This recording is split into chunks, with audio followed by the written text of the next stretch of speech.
Is this on? Yes, my lord. Good. Hello, this is God speaking. Can we dial that down? Yes, my lord. Thanks. Welcome, new arrival to the Eternity Ward. Please take a number and make your way down to the left or the right to the waiting room. All you need is the refreshments I made just for you. I would tell you to steer clear of the apples, they're forbidden, and the 2 snakes. Fools, sorry, that are chewing the fat in the corner, but you probably wouldn't listen anyway. So good luck, I bless you, and on your way.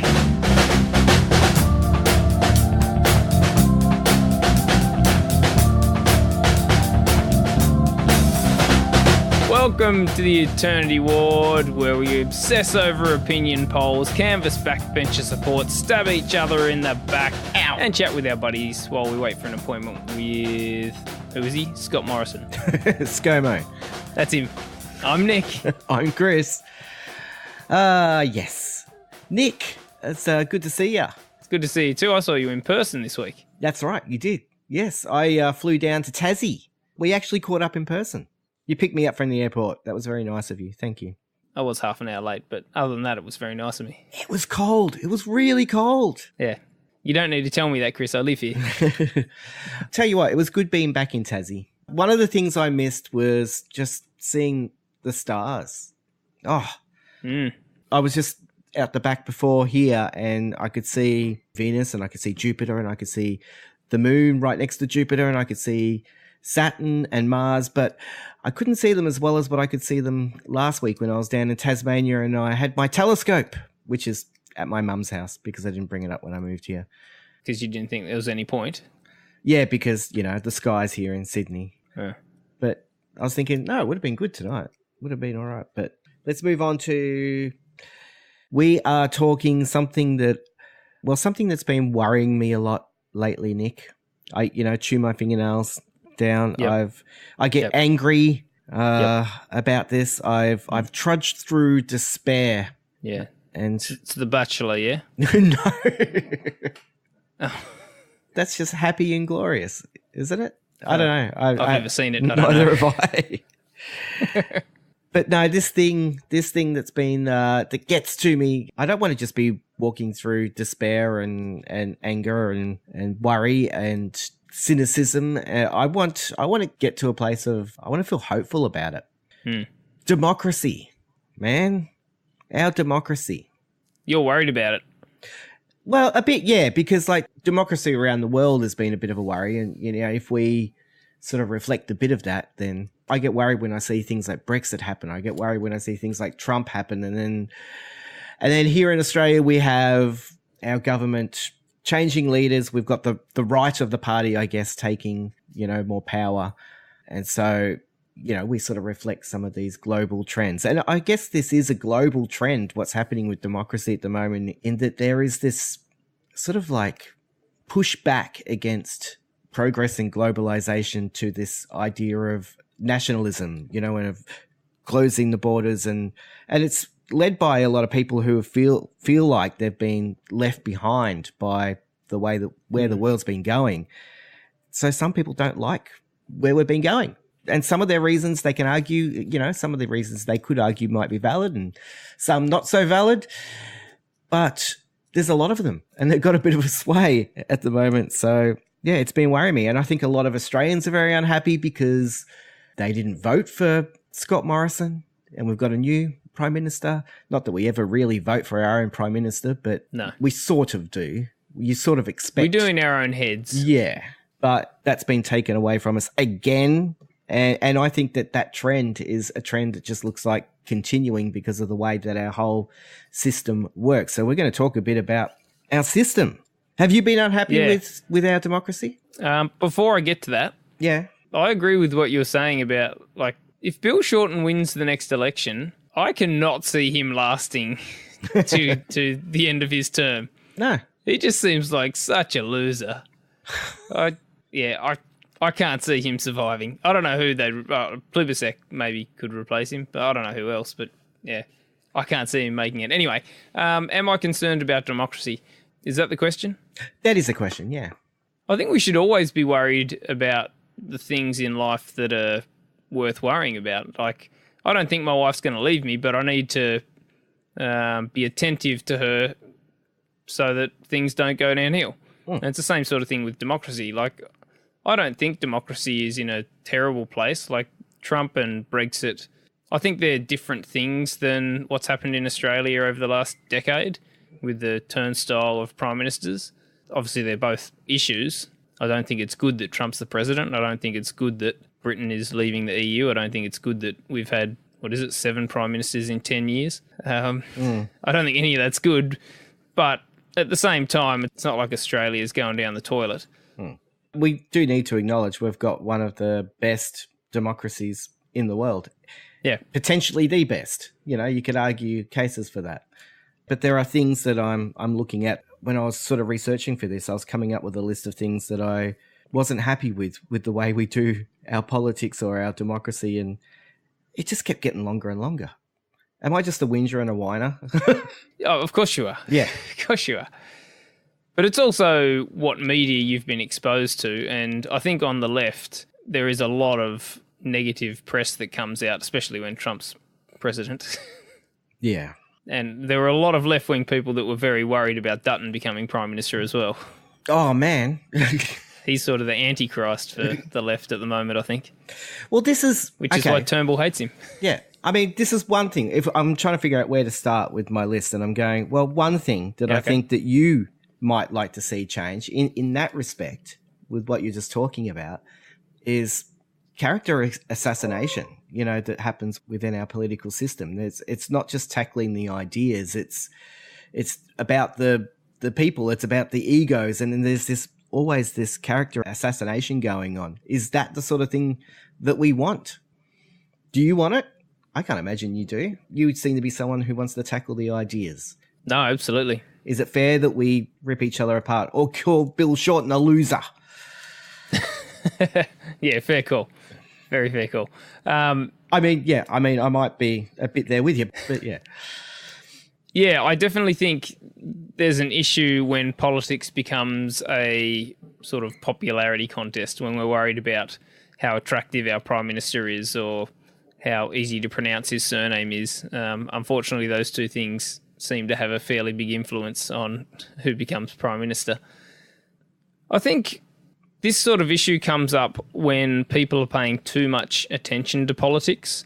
Like, if we were just getting on with our normal everyday lives, and if politicians weren't getting so much airtime, I don't think there'd be the desire to get out there and attack people as much, because you'd just get on with the job of, trying to make the country better, as opposed to grandstanding and trying to make yourself look good. And that's what attacking other people is. It's trying to, take the other person down so that you can take their place. Whereas if there's less media interest in politics, if people are just getting on with their lives and politicians can just get on with making the country better, then that's got to be a good thing. So, that's where that, the people talk about the 24-hour media cycle. It's not really 24 hours anymore. It's more like 60 minutes media cycle. Yeah, and sound bites. And I'm as big a part of that as anyone else. Whenever I've got a spare minute, I'm loading the abc.net.au webpage, and I'll do that, 5 times a day. It's like, why the hell am I loading the same news website 5 times a day? I don't need to check it 5 times a day, but I do. You want to know what's going on. And yeah, apparently. Yeah, but we've also got a system now where clickbait, means that people will write stories that don't really have much substance because people keep going back because they want to know what's going on, and we just end up with a lot of stories without much substance. Yeah. But we want people engaged with their democracy, so you don't want to just say, okay, we've elected you people, or we're not going to pay any attention. Off you go, do your job. People need to be engaged with their democracy or in some way. Yeah. And that's what I want. Some of the things I want to look at is how we can be engaged with our democracy just by clicking on stories and having opinions. And yeah, maybe that's not the best way to be engaged. So I reckon in a perfect world, none of us would know anything about politics for 3 years. And then when an election comes up, we'd all know everything about politics, and then we'd forget it all. Sort of like when you sit a test. You just cram for it the night before the election. You know exactly where everyone's at, and then you forget it a day later because That's the problem when it's just in the news all the time. Politicians are fighting for airtime. No, we don't want that. Yep. Go away, politicians. All right. I like the idea of us having to cram for it and get all of the data, because that's one of the things I want to look at is how do we engage and get the best information to go towards our vote. But I want to go back to some of this still talking, because this is a topical issue at the moment in our country is the character assassination stuff, is the adversarial nature of our parliament, that's part of the way it's set up. And then there's suddenly all these accusations of bullying and stuff that's going on at the moment. In politics. Who would have thought? That's one thing I want to see. I don't like, you have to tackle the ideas, but bullying? Depends what you mean. Like, what are they saying is bullying? Like, I've heard that, there were MPs that would go and sit in someone's office and they would refuse to leave. That sort of thing. We'll just call security. Well, intimidating someone, I guess, by using your powerful position to intimidate them to vote in a particular way, maybe threatening them with not having a certain place within the party. And so, I don't know. I just think, is there some way that we can change the structure of our parliament so that it's not so adversarial and bullying can't take place, but we can still tackle the issues? That's complex. That's hard. We have a system where they fight it out because the ideas need to be fought for, but then there's all the personal stuff that gets intertwined with that. Yeah, here's my idea to solve that, Kris. Yeah. What if when they do divisions in the parliament and they all take a vote and everyone votes, yep, and, people go on the left side and then other people go on the right side and they count them up and that's it. What if instead of doing that, everyone had like a little button, like, when you go on Who Wants to Be a Millionaire or whatever and you key in your vote? What if everyone got to do it like that so that no one would know who voted which way? So it's sort of anonymous. Yeah. But at the moment we do have a way that we record everyone's votes so that we have a history of knowing what a certain politician has voted for. And that is helpful in one way to judge, are they an ethical person? Do they have vested interests? But I like the idea of every vote should be a conscience vote. There is no block voting. No block voting. Yeah. It's crazy. Like, I don't think people understand this. Like, I didn't understand this really, that, like, in theory, everyone has a free vote. There's no, they're not going to get fired from Parliament if they don't. But yeah, like, parties have this thing called a whip, and literally their job is to get everyone voting the way their party leader wants them to vote. How insane is that? Yeah, I think the whip should be more like a counsellor or a pastoral carer who goes along and says, what does your conscience tell you in this situation? And try and help that person to make the most ethical choice that they can. Because this is one thing that makes our democracy, a democracy great, is that, a representative is being asked to be there to use their best judgment to make the best decision that they can for the people and the nation, so every vote should be a conscience vote. I don't think you should be pressuring people to have to vote in a block. I don't like it.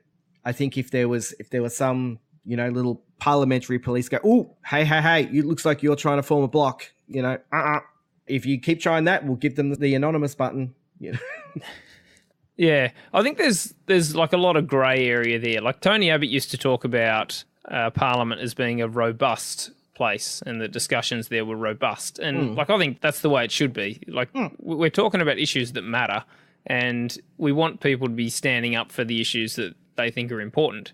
And we don't want people to be worried about offending another politician or anything like that. But yeah, absolutely, you wouldn't want people to feel like they're being bullied or intimidated into voting a particular way. That's why I like the idea of anonymous voting. But I also see the problem of it that, someone could be corrupt. So here's my idea to fix that, is that come election time, like all of those votes are recorded electronically. Yes. And so come election time, their sheet gets printed out and this is the way they voted on every single issue. So you, the person that's voting, for your elected representative. You can see this is how they voted on every single issue, but you don't find out that until it's election time. I like this idea. I think that's a bulletproof system, man. Look at us. We're going to fix this thing in no time. I'm sold on that. Yeah. All right, I'm going to ring up my local member. You're going to ring up your local member tomorrow. Who's your local member? Our local member was one that had to leave, so I'm not sure who the replacement has been. Yeah, okay. Your guy was British or New Zealand or something like that, was he? It wasn't a guy, though. But yes, it was one of those things. It was something. So there was a few issues. Okay. What else can we talk about? Let's see. I almost don't want to bring this one up. This sounds fun. More women in Parliament. Yes! Yeah, let's have a quota. Yeah, cool. 50% representation. Sold. Okay, next topic is... Actually, no, not 50%. It'd have to be like 49% so that we could have like 2% for transgender people, Kris. Okay. Does that sound good? It's fine with me. No, yeah, okay. But just the idea... Seriously? No, the Liberals are talking at the moment about, or do we need to... Because they're actually going backwards in their numbers, and we're going backwards in our percentages of women in Parliament compared to other places in the world. They're saying, do we talk about quotas? I can't imagine them coming down on the side of deciding to go with quotas. But I know that you are very against quotas. Well, you have been. You have been. Well, look, if the quota was 3%, I'd be okay with that. If it's a meaningless quota, absolutely. Like, it should be on merit. But someone should get the job on merit. I don't care whether you're male or female. Doesn't matter. Yeah, but I don't think that the women are getting it on merit because it's rigged against them in the first place. So that's the issue. There are qualified... Well, okay. You can't just say it. Who was the most qualified person to become Prime Minister after Malcolm Turnbull? Oh, it'd have to be Julie Bishop because she was a woman. No, not because she was a woman, but because she... Right. Why then? Why? Oh, she was Foreign Minister. She had been Foreign Minister. She had served as a deputy. She had all of the qualifications necessary, way more than Peter Dutton or Scott Morrison had probably put together. She had the better approval rating, but still, they're not going to go with her. If it's on merit, I just don't believe that 70, 80% of the men are better than the rest of the women. It's got to... I can't see... If it's just on merit, why would it not be closer to 50-50? Why would it not be? Why are men better than women? So do you think that 98% of garbage collectors being male shows that we think that men are better than women? No. It's about where people are choosing to work. And women aren't choosing to work in politics for a number of reasons. Because of sexism. One being the adversarial nature of it. One being they're not being selected at the lower levels in the first place. And so there's something that needs to be... There's some structures that need to change. If that's not a quota, then that's fine. But there's structures need to change so that more women... Because if it's a House of Representatives, it should be representative of the nation.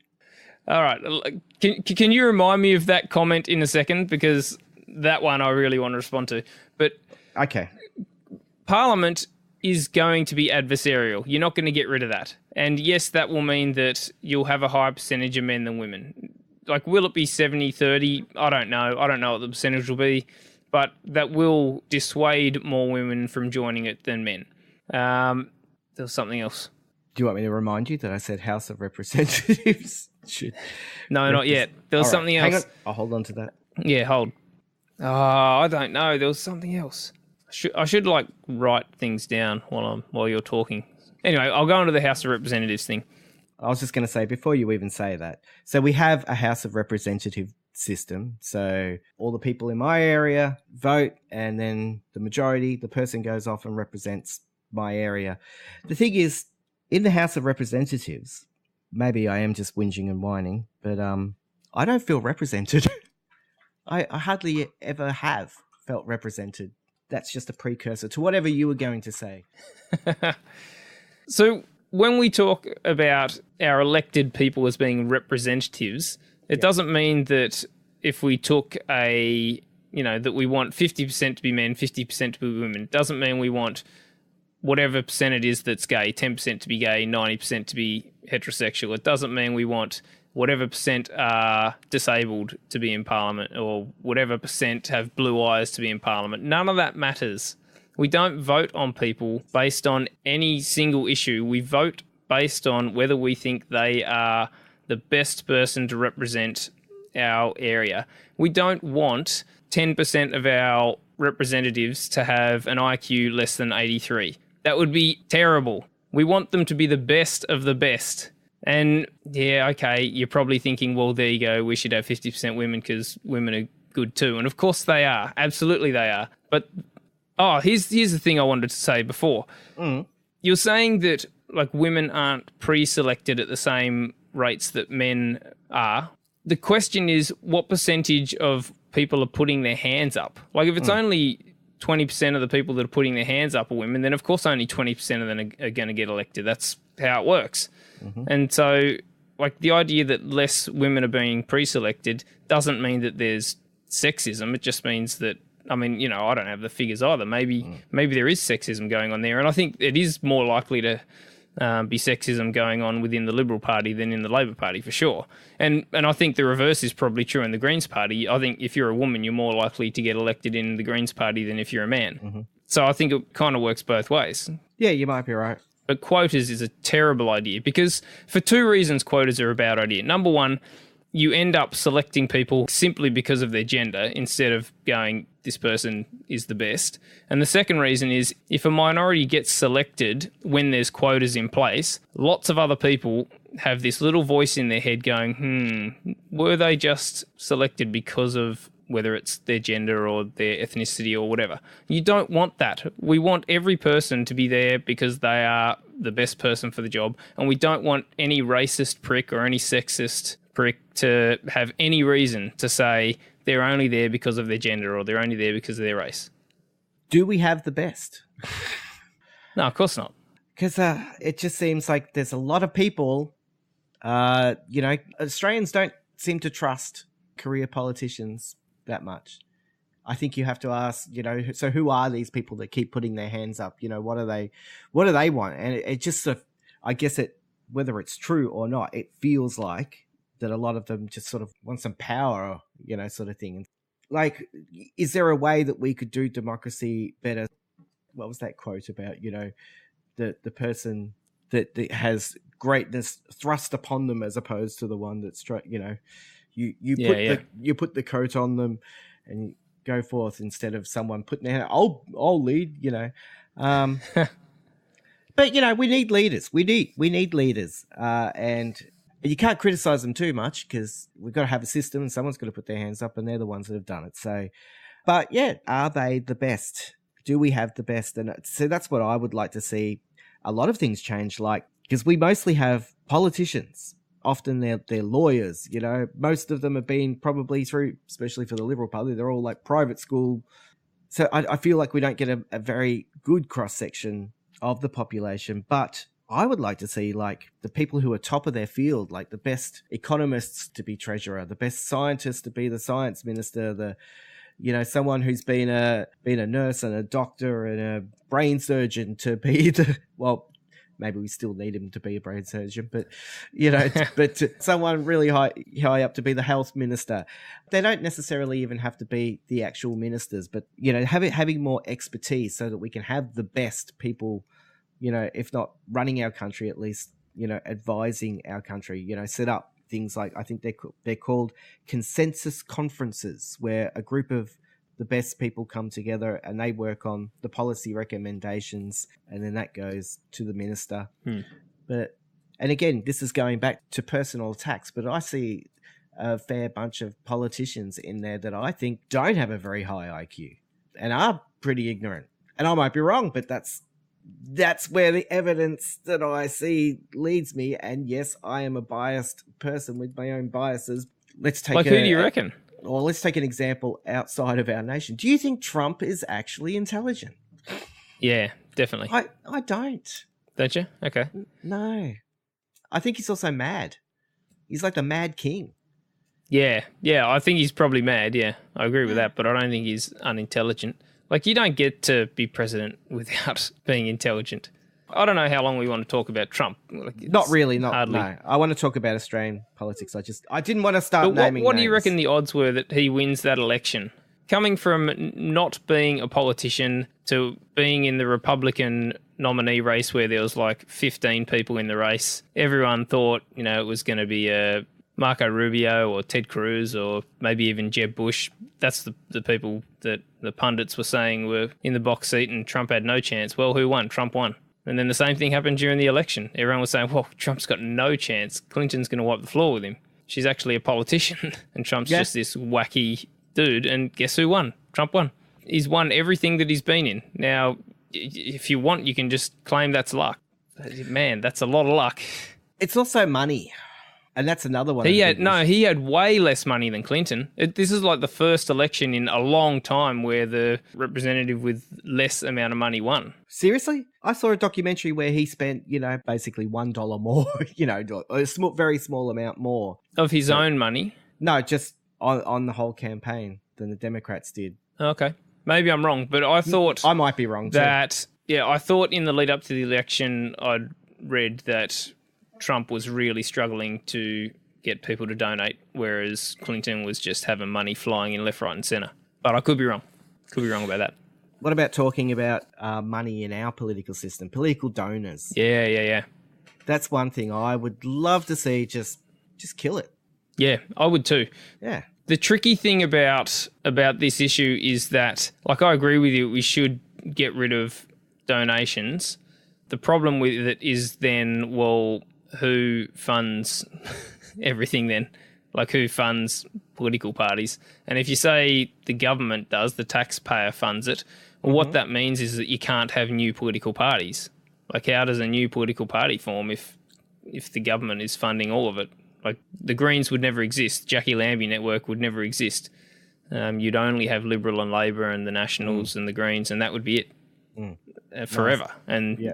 And so I like the idea because I hate donations. Like, the thing that definitely should be changed, and I don't know why it isn't, is that donations should never, ever be anonymous. Like, at the moment, I think you can donate $10,000 to every single party branch before it has to be disclosed. So you can donate $10,000 to every single Liberal Party branch in the country, and there's a lot of them, before you have to disclose anything, and that's just ludicrous. You can be donating millions of dollars before it even gets disclosed.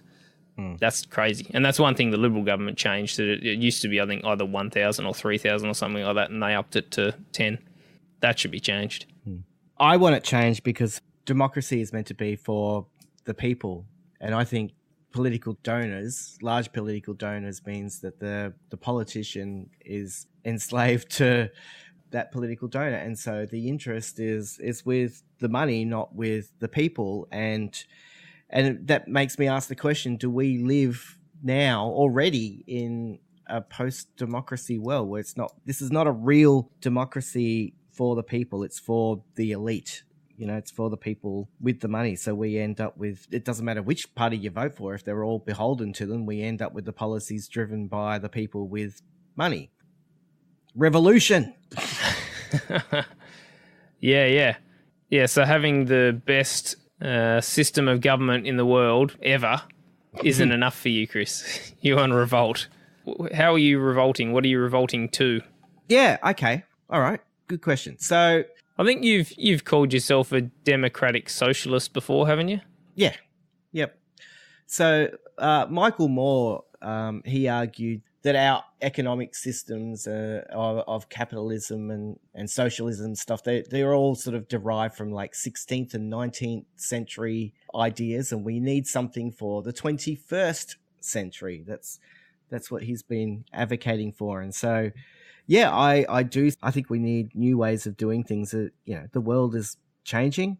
I'm probably thinking a bit further down the track than in the near future, because I still think we're going to continue our course for a while. But there's a website called the New Democracy Foundation, which lists a whole lot of different ways that you could do democracy, so that we could sort of move away from this sort of plutocracy that we're in now. It's arguable that we are. What did you just say? Plutocracy. A plutocracy is something where the elite have power, under the veil of democracy, but the elite hold power, the money holds the power, and the left and progress and globalization has had its part to play in making that a reality, because it's made it hard for nations to control their own economies and so on. So capitalism, global pressure can be part of the problem. So I guess how do we shift the influence of money over our political system out? Because, and how do we change the rising inequality between rich and poor? How do we do those things and bring our democracy back to being something for the people? What sort of ideas? Well, Kevin Rudd, he had some ideas. One of the weaknesses of our system is that we have a short turnaround, every 3-4 years, right? So we have a short-term strategy, because the politicians only need to focus really on the next 3, 4, 5 years. And so we don't do things with a really long-term vision, and so, we had this, what was it called? The convention, the Australian 2020 convention or 2020 summit? 2020 summit. That was held back in 2008. And that was an idea to try and shape a long-term strategy and get people involved in contributing. So they talked about things like climate change and productivity, economy, sustainability, rural Australia, health and ageing, communities and families, Indigenous Australia, the arts, security, prosperity, foreign affairs, and even the way that we do democracy. And what was achieved? Not much. Nothing. No. Really. But, well, there are ideas that come out of it. Whether those ideas gain momentum, still yet to be seen. I like the idea of it, but yeah, I was disappointed that nothing came out of it. Governments just do whatever the hell they want anyway. It's hard to change the structure, especially when you're going to be having to ask the people in power to relinquish a whole lot of power to be able to change the way we do democracy. So that's going to be pretty bloody hard to do. But I want to see changes so that, because at the moment, the way out with the adversarial nature, it is set up so that the parties will exploit the differences in our society so that they can divide up the votes, and so it just leads to this division in our society, which I think is clearly unhealthy.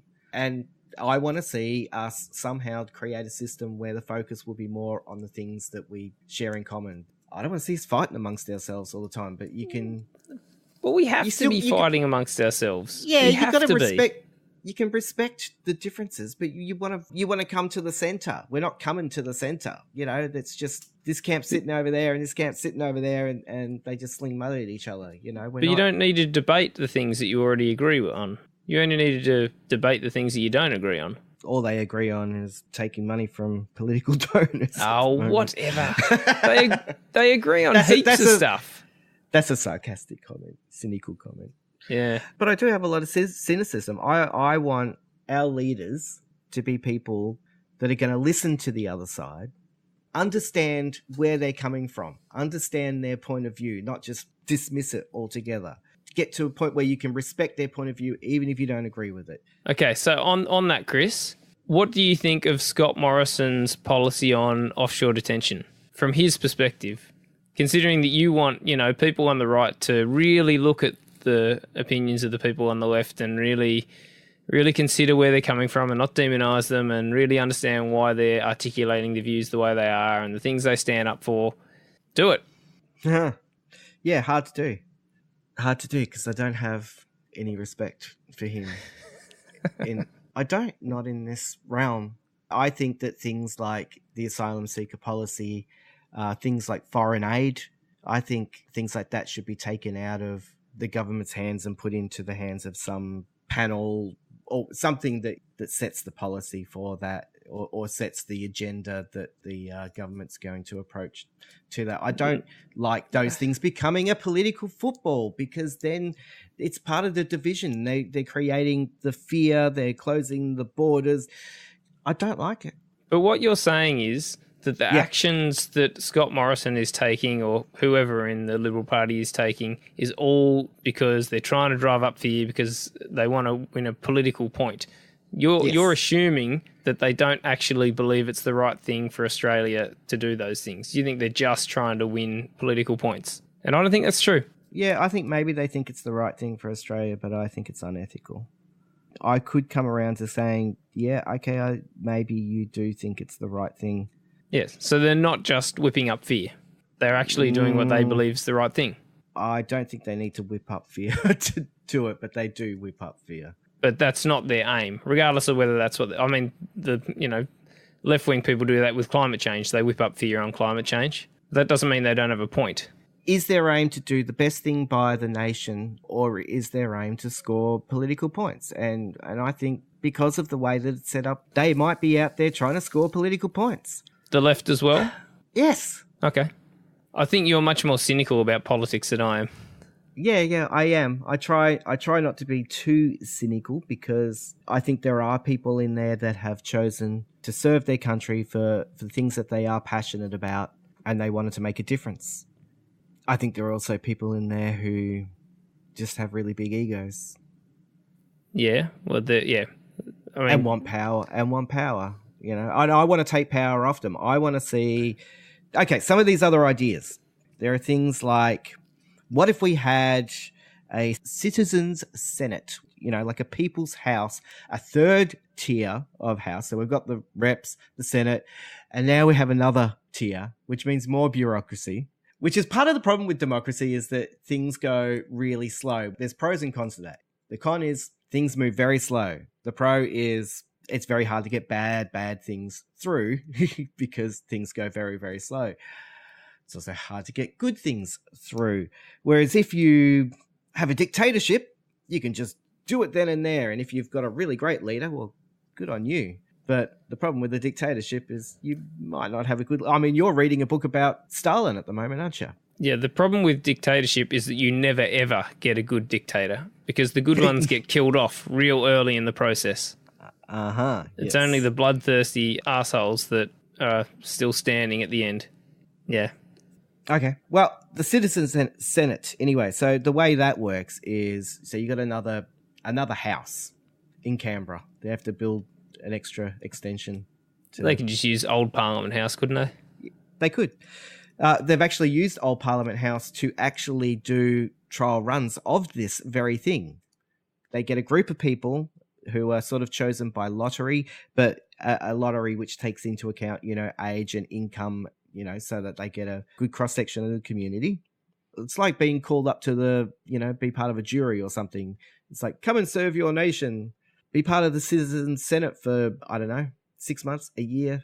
You can decline it or you can choose to go. And you go, and that group of people, they don't have any power as such. Well, you could give them certain power, like they choose to set the agenda potentially of what the House of Representatives is then going to debate and form policy on. It's like, we want you to focus on domestic violence, or we want you to focus on the trade negotiations with China or something, but yeah, recommendations that are a little bit more detailed than that. They sit around and they deliberate on...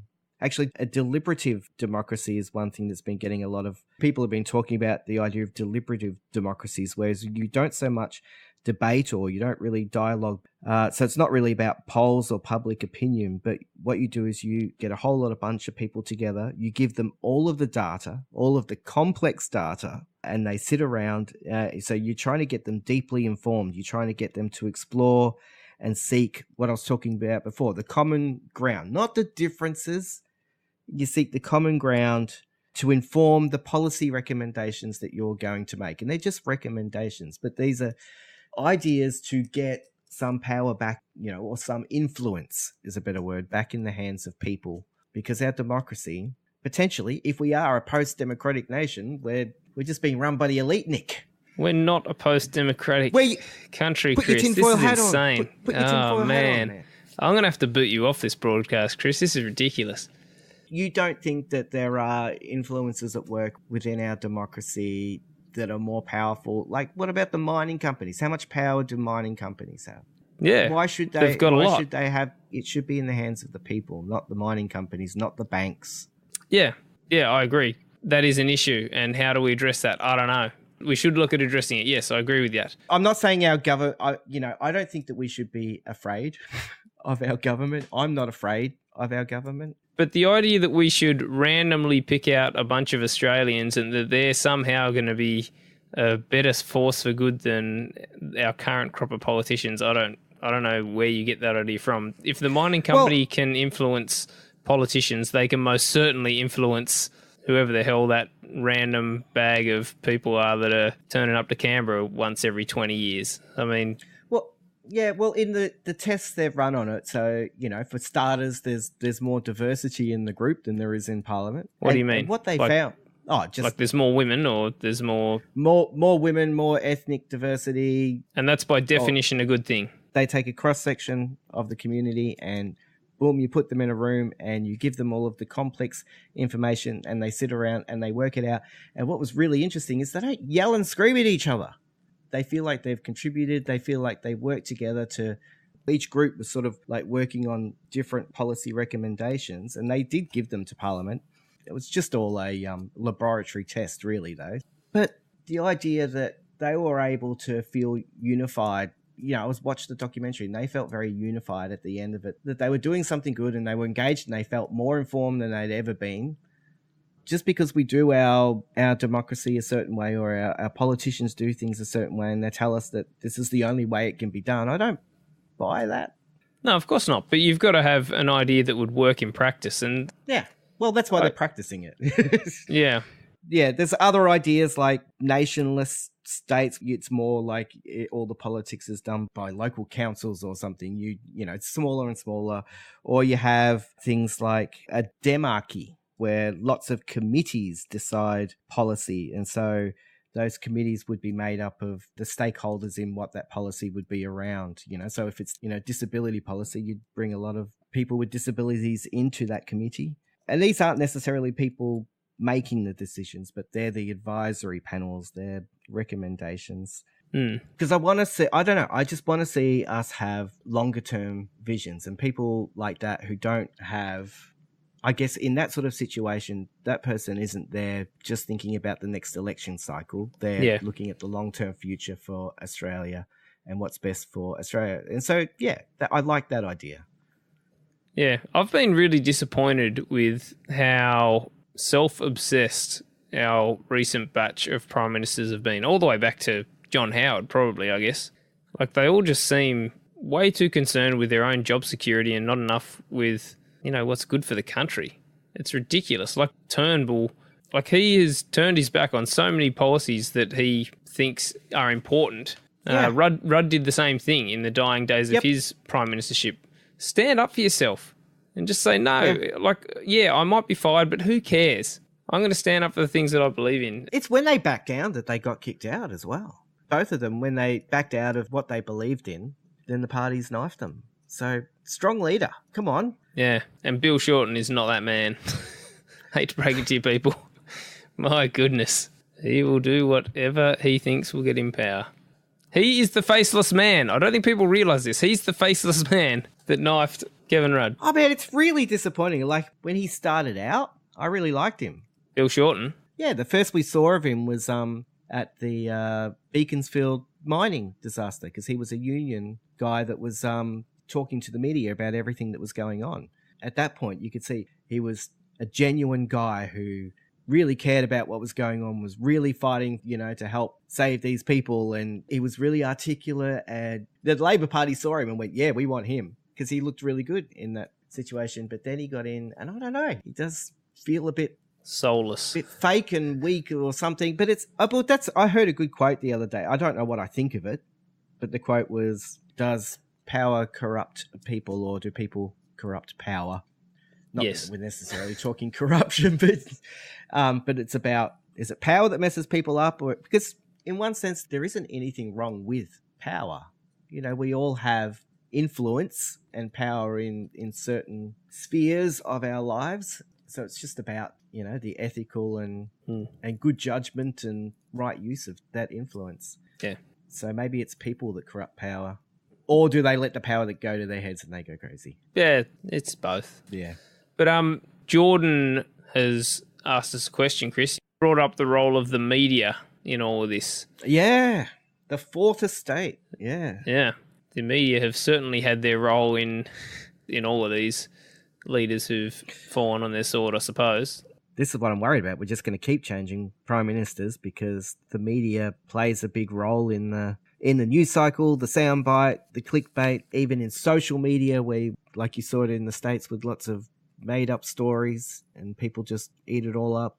You can just say anything and get away with it. Even politicians say anything and get away with it. Hello, Trump. Because the reason the media does that is because division, it works for them as, this dividing people needing to see everything, and it works for their bottom line as well. Yep. And so this is the problem, is that we have a political system and a media system which is doing quite well with the way things are going. Well, they're quite happy. They're fine. I think that's one of the issues. Yeah. The media isn't doing well at the moment. The revenue streams for traditional media companies is just fallen off a cliff, and they're struggling to survive. Yeah. And so they are moving towards more clickbaity journalism. And so that's why we lose so much journalistic integrity. People aren't even going into the industries. Like, they're just going, why the hell would I want to be a writer for whatever newspaper it is? That's a dying thing. Which, here comes my socialist left, Ben. Here we go. Which is why the ABC is good. It'd be nice if the ABC was good. Yeah, I agree. It is good. And that's why we should have more. That's why we should have more institutions which are publicly owned instead of selling off all of our public assets. The electric company, the pipes, the communications, everything gets privatized. And that's a problem for me. I like the larger institutions within our nation to be, or for at least there to be, a publicly owned alternative. But governments are just bad at running things, Kris. Like, they love their bureaucracy. You're right. Whereas a company just cuts the fat. Companies are much better at it. Yeah, they cut the fat, and we're all about making money, and it's great for the economy, maybe, but is it good for us? Is it good for our society? Do you want the government to be able to afford to have free dental? Yes. Money matters, Kris. Of course it does. Okay, let's take some money off the banks. Free dental, done. Why do they need all those billions and billions of profit every year? They don't. Of course not. Right. You're not going to get me supporting the banks. Super profits tax. You pay for a lot of that stuff. Yeah. But the media, how do we restore that journalistic integrity so that, because they are meant to be the fourth estate that holds, politicians, like, okay, the shadow government holds the government to account somewhat, and the media is meant to hold both of them to account, because we want there to be accountability. But at the moment there is an issue that the media is driving, I guess, some of the disintegration of the integrity of our political and system and our democracy. Yeah. Or Rupert Murdoch. I don't think we should sit here and expect the media to change, or even necessarily think that the media should change. I think we have to take more responsibility ourselves. I think we need to do something that I've heard referred to as reading across the aisle. I think we need to, instead of siloing ourselves in, I read, whatever left-wing stuff that I read, or I read whatever right-wing stuff that I read, I think we have to get to the point where all of us take responsibility for the information that we are getting, and we say, right, I'm going to look at a broad cross-section of information that comes through, and that way I'm not just going to get convinced by whatever the silo is that I'm in. If all of us did that, I know that's asking a lot, but if all of us did that, that would force media companies to actually do reporting and not just playing to their supporter base. So if you're a right-wing media organisation, you just go as far right-wing as you can because that's where your supporter base is. And if you're a left-wing media organisation, you just go as far left as you can. And you're constantly getting supported by people who are reading your articles. And so if you're a left-wing, then you're constantly going to get praised for putting forward left-wing issues and reporting with a left-wing slant. If you're right-wing, you're going to get praised and supported for having a right-wing slant. None of that's good. We have to take responsibility ourselves. Yep. And I think the leadership, needs to role model some of that. I think the easy way to role model it is something that we mentioned earlier, is that every politician always makes a conscience vote. Yep. So that way you'll see some on the right moving to the left at times, some on the left moving to the right, and that way that role models that sort of an idea. But I think another idea that could tie into that, because I want to see people really informed, like Isaac Asimov had a famous quote about anti-intellectualism being a constant thread winding its way through our political and cultural life, nurtured by the false notion that democracy means that my ignorance is just as good as your knowledge.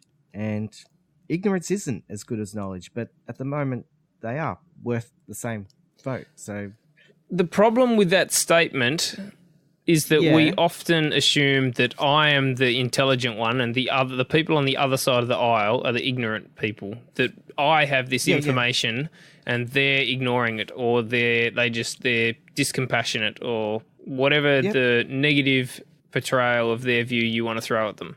So how do you define what is the knowledge and what is the ignorance? Well, what I was going to lead into was we need to have, it's like as part of the curriculum of schooling, you do a big stream of civics and politics and ethics, and which lead you towards critical thinking. And I mean, we've got a compulsory vote. You have to vote in this country. So I think you should have to learn about politics and about critical thinking and ethics, and because all of us decide, what happens. So I would like to see us educate people more on how all of this actually works. What do you reckon? What do you mean? Like educating what way? Well, I mean, what way? Like the government puts out a bulletin that we have to read every week, or? No, I think it's just about, you can educate them on democracy itself and on the different forms of democracy or other forms of government around the world. You can then educate them on what all the different portfolios we have within our system, how our system works, how people get into it, what are the pathways to do that. But I think one thing that needs to be in there is about, because we used to have like civics sort of thing used to be a thing that you were taught, what does it mean to be a good citizen? And that all just got dropped when everyone just focused on numeracy and literacy. And I think, what does it mean to be a good citizen? What does it mean to have a good society? What does it mean to be able to see another person's point of view? How do you have a good debate? How do you have good dialogue? All of that stuff. I'd love to see it in there, because I think we all vote. We should all be informed as much as we can, educate people to be informed about about everything that we vote on. The issue with that would be who gets to decide what information is being put across, because we already have newspapers that report on everything, and we just get to choose which news sources we access and whether we can be bothered reading them. A lot of people don't care about politics, and good on them. They're probably right. I think we need to take responsibility. I think we need to go, I'm going to look at things from the other perspective. Okay, what about this for an idea, Nick? Yeah? What about when you're going to vote, you've got all your normal options, but you've also got a none of the above option. So it's not just an informal protest vote, or a donkey vote or something. It's actually a formal protest vote. It says, I'm choosing to protest because I'm not satisfied with anyone here. What do you think of that option? Because there are people that say that sort of an option might actually lead to less adversarial behaviour in Parliament and stuff, because what it says is there are votes available here if you can convince me, and what do you think of that idea? I would like it if it didn't convince any new people to tick that box. If all it did was convince people that already does a donkey vote to tick that box, that would be fine. But I wouldn't want to encourage people to see themselves as not engaged in politics, or to see themselves as this system is just beyond repair. We just need to overthrow the bloody thing. So, no, I don't like it, sorry. I think I've just convinced myself that I don't like it. Like I think like the idea of it. I do like the idea behind it, because I do think it would be nice if there were a way to communicate to politicians that this isn't going the way that we want it to. But I think they'd already have that message by now, surely. They'd have to. All right. Wouldn't they? Yeah. Why do you like the idea? Well, I think that if you're going to change the way that we do government, let's say you got 51% protest vote. It's like, well, there's a mandate. That's not going to happen. There's a mandate. I'm just saying there's a mandate to change the way we do things. But would you ever do that? Like, I would never do that. Like, I would just consider that a waste of a vote. Like, what's the point? Yeah, I don't know. Because I do like the Senate. I feel like the Senate is, in one sense, representative because it's more just percentage of votes that gets in there. Whereas in the House of Representatives, it's never the person that I actually vote for that gets there. And that's just because I choose a minority party that I'm voting for, you know. So I would probably always vote for in the Senate, but I might vote a none of the above for my rep. But I do want to vote for the person that I do want to vote for. I do like the idea of being for something over being against something. You know, I do prefer that sort of a way of approach.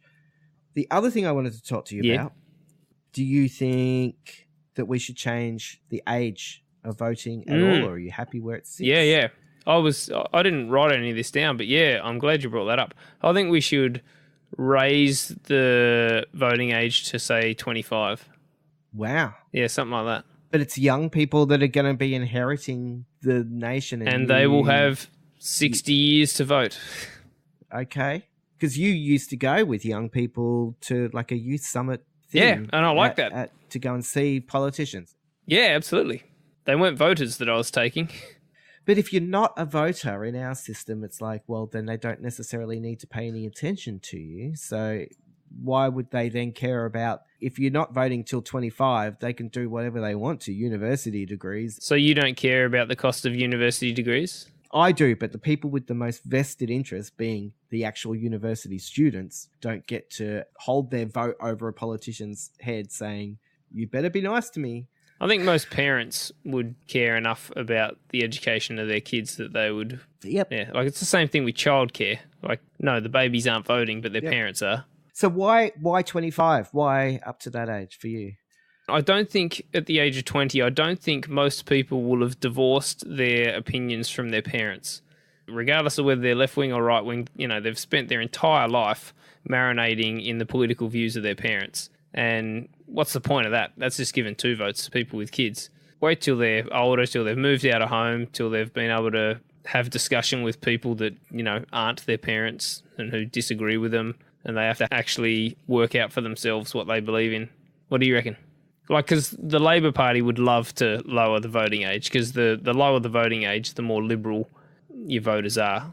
At least it has been. That might be changing now, actually. But certainly up until now it has been. I think it's fine where it is. I think 18 is fine. You will get young people who don't really care much about politics and but you get a lot of old people who don't care about it either. But that's why I want to see more education on it. But I was engaged in it and is politically interested and able to discern what I wanted. But you're right, I probably voted the same as what my parents would have until I was probably about 22, 23. But I was not a non-thinking 18-year-old. No. I put thought into it. And not every 18-year-old will, but a lot will. And I think that having an age, you know, when you can drive, when you can drink, when you can vote, when you can, you know, to have a sort of cut-off age where you get all of those things, I think that's fair enough. Yeah. Are you happy that we have compulsory voting? I think it's a fantastic concept. Yeah, so before Trump... Yeah. I was questioning it. I was going, like sort of what you were talking about with the Isaac Asimov quote, the idea that, you know, the ignorance of one person is just as equal as the knowledge of someone else. Like, I was like, well, like I'm really engaged in politics. Why the hell is my vote worth the same as all these other people that don't think about it literally for 3 years, and then they just, you know, they haven't done any research. They just vote the same way they've voted for the last 40 years. Yeah. But then Trump happened, and I was like, man... The only way he won was because he was able to, motivate a minority of people to get them out to vote. And he just so happened to be in the election where the other candidate was terrible at motivating other people to come out and vote. But so like Trump would never happen in Australia because the 50 million people that voted for him or whatever it was, that's only a quarter of the country. It's just not going to get you over the line. So extreme views can be overrepresented in non-compulsory voting. Yeah. Would you like to be able to choose our president or prime minister? Because at the moment, it's the party that does that. And if there was a Trump in that party, that party could just go, we'll put this guy up the front now. So we could end up with our own Trump in that sense. But They can do that now, though. So that's what I'm saying. Would you like the option in a compulsory voting situation like we have in Australia that we actually get to choose our leader? Because that's one thing that I think a lot of Australians would like. I don't know if I want it that badly, but I think that that's one thing that a lot of Australians, even though we've never had that, they sort of feel like they've had that. Maybe that would help us not change prime ministers so often if it was actually someone that was elected. Yeah. The good part of that would be that you'd be less likely to have the extreme wings of parties take control. Yes. Yeah. So if all of us voted for the leader of the Liberal Party, it's much more likely to be a moderate person. And if, all of us voted for the leader of the Labor Party, God, imagine all of us voting for the leader of the Greens or One Nation or something. That'd be fun. But the downside of it is, like what we talked about near the start, that we don't want politics to be about personality. We want it to be about policies.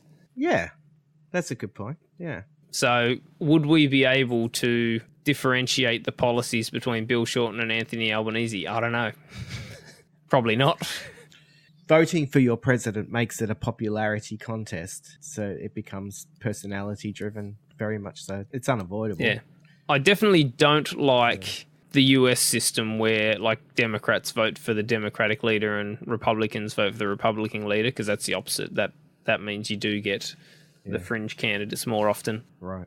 I think if a political party did that, if they said to their members, look, you guys are going to choose who our leader is from now on, I think you would actually get more people wanting to join political parties. Like the number of people in the Liberal Party and the Labor Party is tiny. Like I think it's like 10,000 or 30,000 or something like that.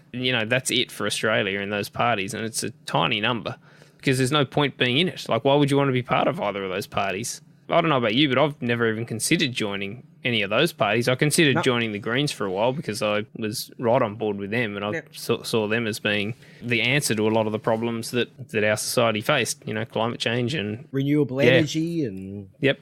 I can't say I've seriously considered even joining the Greens. I was happy to vote for them, but so maybe I should stop sitting here being so critical of our political democratic system if I'm not willing to be that engaged. I'm engaged as the fourth estate. We're media, somewhat, a podcast. What do you mean somewhat? Take that somewhat back. No, I'm not going to take that back because the problem with a podcast is that we don't come under any regulatory authority. There's nothing to hold us to account to have any integrity. We can do whatever the hell we want. We can form like... We could start the Eternity Ward party, Kris. Yes, we could. Who would vote for us? What would be our major policy statements? What would we stand for? Based on this podcast, it'd be like the reform of democracy. We're getting rid of donations. We're making anonymous voting until elections. Mm-hmm. We have conscience votes on every vote. There you go. Done. Okay, so if you want to vote for the Eternity Ward Party, share... like, subscribe. I don't know how else you can vote for us. But that'll get our numbers up. If you could go set up the party for us, because we wouldn't know how to do that. So if you could do that and write our name on it and then send it to us and we'll sign it. That's what you could do for us. Yes, we need you. Yes, that's right. All right. Well, I think we should start wrapping it up. Yep. Have we got another comment? Yeah. So Jordan says, do you think it's even possible to have a good government? Is it just the product of humanity? We're always going to have these problems. Like, I think that's something to keep in mind. Like, that helps you take stock and keep perspective that, like, there's problems. Of course there are. There's always going to be problems. But we should also remember that, holy heck, we've got a bloody good system. If you're serious about revolution, I think you're crazy and you scare me. Because we have a really good system. Like, do I want to go live in North Korea? No, I do not. I do not want communism, thank you very much, or socialism. Bernie, go away. We do not want democratic socialism. That's a scary idea. Capitalism, thank you very much. We'll have it. Well, capitalism, well regulated by socialist ethics, essentially. Yeah, there's sort of a balance there, yeah. It's a society, so we need to be focusing on the society and not just all of the capital. But yes, you need a market system, but you just don't need a runaway one. And that's not what we have. Well, I'm not scared of the government, so I'm not, I'm not freaking out, but I'm just seeing trends towards the division within our society and trends in the way we keep losing prime ministers, and some global trends that I think are taking us down a road which, me being where I am in the political spectrum, don't like seeing us going. So I'm going to fight for it. But no, like what was said before, like governments are run by humans, so it's always going to be flawed. There's always going to be problems. And I have a solution to that. Artificial intelligence. Just give all the power to a robot, to a computer. Who will they have been created by? Oh, rats, damn it. Well, if we can't have that, I would like to see us have, in wrapping up, I would like to see us do some things like, I would like to see us become a republic. I think we're grown up enough to do that. Yep. Again, being part of the monarchy, it doesn't actually hurt us. It's not, this massive problem but I'm just going, it doesn't mean that much. So we might as well become a republic. And I think that gives us the opportunity when we do that, if we do that, to try and bring us together, try and unite the country, try and listen to each other more, because we're going to have to sit down and figure out exactly what that means, and I want to see some Aboriginal recognition. I'd like to see some new symbols, like even a new flag if it was the right thing for us.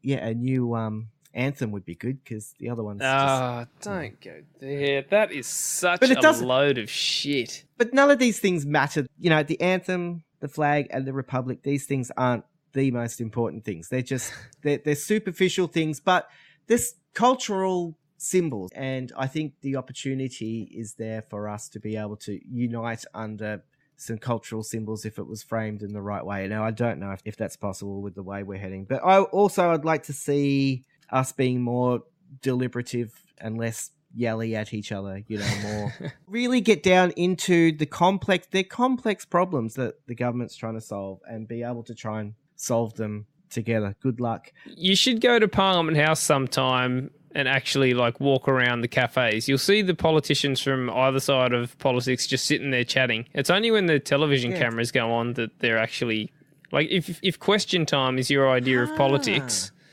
then should we turn the cameras off? Yeah, for sure. Yeah, if they don't have anyone to show off to, would that potentially bring the adversarial nature down?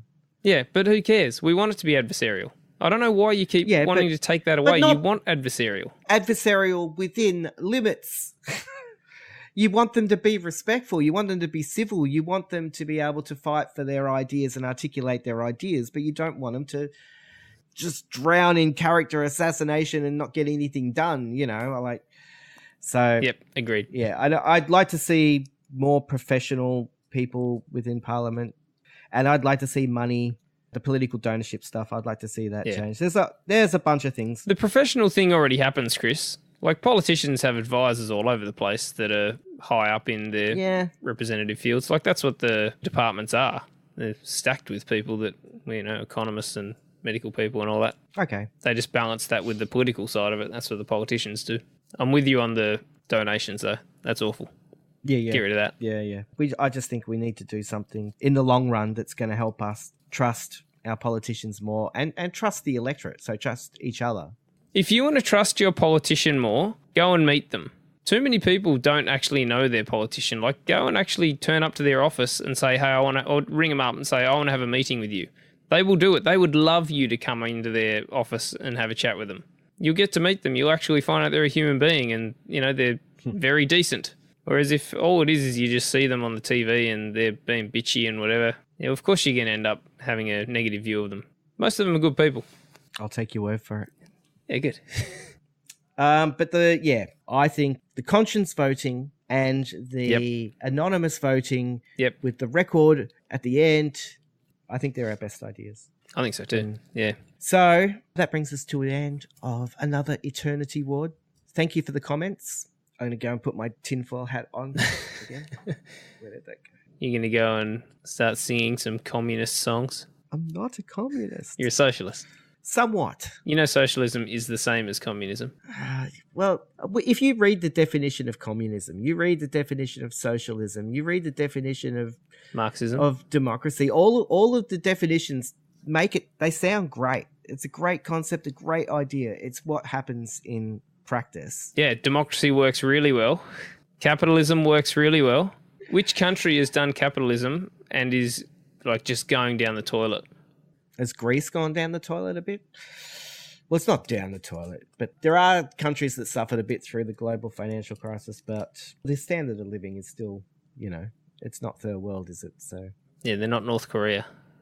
They're not Laos. They're not Vietnam. All right. Cheers, Kris. Turn around. What did you just say? I want to stab you in the back. Oh, yeah, right. Turn around. Oh, it's knifing time. Is that your way of saying that I'm in charge? You were. Yeah, right. It's fun while it lasted. It's mine now. Enjoy the pressure. Yeah, man. Yeah, be stressful, wouldn't it? All right. Thank you for listening to the Eternity Ward. We will catch you next time. Goodbye from me. Peace, people.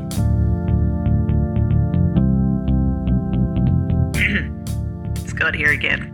If at any point in this podcast you found yourself yelling vainly into the void at two idiots who can't even hear you and refuse to listen to you, then congratulations, you know exactly how I feel. Luckily for you, there are other ways to contribute. You can leave reviews on iTunes or wherever you listen to it, share it on social media, or discuss it in your blog, podcast, or fellowship group. Subscribe, like, nod your head, raise your fist, shout amen, but probably don't send a prayer because I'm kind of busy right now. Join the discussion in the comment sections, ask questions, and do come back and join us again here on the Eternity Ward.